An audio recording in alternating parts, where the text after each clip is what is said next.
సింహరాశి వారికి ఈ వారం అన్నీ అనుకూలంగా ఉన్నా మానసికంగా ఏదో తెలియని బాధ ఏర్పడుతుంది.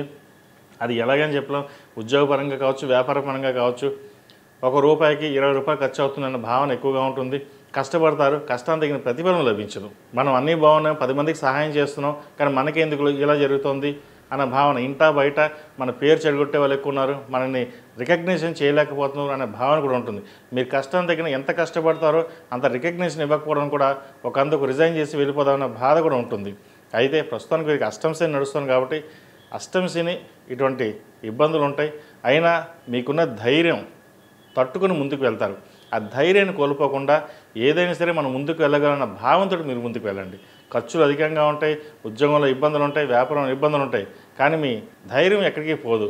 మీకున్న ధైర్యమే కొండంత బలం. ఇవన్నిటిని మించితే ధైర్యానికి పక్కన పెట్టుకుంటే మీరు అన్నీ జయిస్తారు. ఇటువంటి విషయంలో ఎటువంటి డోకాను లేదు. కాబట్టి మీకున్న ధైర్యంతో మీరు ముందుకు వెళ్ళండి, మంచి ఫలితాలు ఉంటాయి. ఏదైనా సరే చిన్న చిన్న ఇష్యూస్ వస్తాయి, పక్కన పెట్టండి, అవి మన తర్వాత చూసుకుందాం. ముందు వ్యాపారం మీద, ఉద్యోగం మీద కాన్సన్ట్రేషన్ చేయాలనే భావన ఉంటుంది. అదేవిధంగా సంతానపరమైన ఇబ్బందులు కూడా ఏవైతే ఉన్నాయో అవి తొలగిపోతాయి. సంతానం పట్ల మంచి కమ్యూనికేషన్ ఏర్పడుతుంది. ఎప్పుడో దూరం అయిపోయిన సంతానం మళ్ళీ దగ్గర కలవడం ఒక అందుకు సంతోషం అని చెప్పచ్చు. అదేవిధంగా సంతానం కోసం ప్రయత్నం చేస్తున్న వారికి మంచి శుభవార్తను వినగలుగుతారు. పంచమాధిపతి, అష్టమాధిపతి అని గురువు వ్యయంలో ఉన్నారు. సంతానం సంబంధించిన విషయాలు వీరికి చక్కగా కలిసి వస్తాయి. సంతానంకు వివాహం చేసే విషయంలో కూడా చక్కగా ఎక్కడ ఎటువంటి ఇబ్బంది లేకుండా ఎంత ఖర్చైనా పర్లేదు వివాహం చేయాలని నిర్ణయించుకుంటారు. మంచి సంబంధం కుదురుతుంది. పునర్వివాహ ప్రయత్నాలు చేస్తున్న వారు కూడా కాలం అనుకూలంగా ఉంది. వైద్య వృత్తిలో ఉన్న వారికి, సాఫ్ట్వేర్ రంగంలో ఉన్న వారికి అనుకూలంగా ఉంది. రియల్ ఎస్టేట్ వారికి అంత అనుకూలంగా లేదు. లాయర్ వృత్తిలో ఉన్న వారికి, అడ్మినిస్ట్రేషన్, ఎంబీఏ, ఫైనాన్స్ ఈ రంగాల వారికి చక్కగా ఉందని చెప్పవచ్చు. పేరు ప్రఖ్యాతలు అనుకున్న విధంగా వచ్చే విధంగా కూడా ఈ వారం గోచరిస్తుంది. ఈ రాశిలో జన్మించిన స్త్రీలకు వృత్తి ఉద్యోగాల పరంగా చాలా అనుకూలంగా ఉంటుంది. అయితే సప్తమంలో రాహు అంత అనుకూలంగా లేదు. ఈ వైద్య వృత్తిలో ఉన్న వారికి కొంత డిస్టర్బెన్సీ అనేది ఏర్పడుతుంది. ఉద్యోగం పరంగా అన్నీ బాగున్నా కూడా మెంటల్ స్ట్రెస్ ఎక్కువగా ఉంటుంది. ఒక్కోసారి 24 hours పని చేయాల్సిన పరిస్థితి కూడా గోచరిస్తుంది.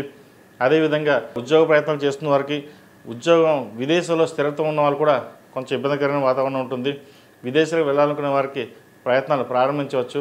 ప్రస్తుతం నడుస్తున్న దశ విదేశీ యానం ఉండే అవకాశం గోచరిస్తుంది కాబట్టి దాని తగ్గట్టుగానే అడుగులు వేయడం చెప్పదగినది. జీవిత భాగస్వామితో స్వల్ప విభేదాలు వస్తుంటాయి, అవి పట్టించుకోకండి. ప్రతిదీను ఇంట్లో ఉండే విషయాలే కాబట్టి సామరస్యంగా ముందుకు వెళ్ళడం చెప్పదగిన సూచన. ఈ రాశి వారికి అష్టమ శని నడుస్తుంది. ఈ కార్తీక మాసంలో శనికి తైలాభిషేకం చేయడం, ముఖ్యంగా ఏకాదశి రుద్రాభిషేకం చేయించుకోవడం ఇంట్లో కానీ గుళ్ళో కానీ చెప్పదగినది. అదేవిధంగా భార్యాభర్తలు సత్యనారాయణ వ్రతం చేయించుకోండి ఇంట్లో. నూతన వధూవరులు కావచ్చు, లేదా ఎవరైనా సరే ఈ కార్తీక మాసంలో సత్యనారాయణ వ్రతం చేసుకోవడం అనేది చాలా విశేషమైనది.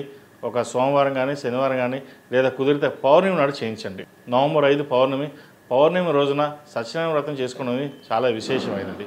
ఈ రాశివారు ప్రతిరోజు ప్రతినిత్యం ఓం నమః శివాయతోటి నువ్వుల నూనె పోసి దీపారాధన చేయండి, మంచి ఫలితాలు ఉంటాయి.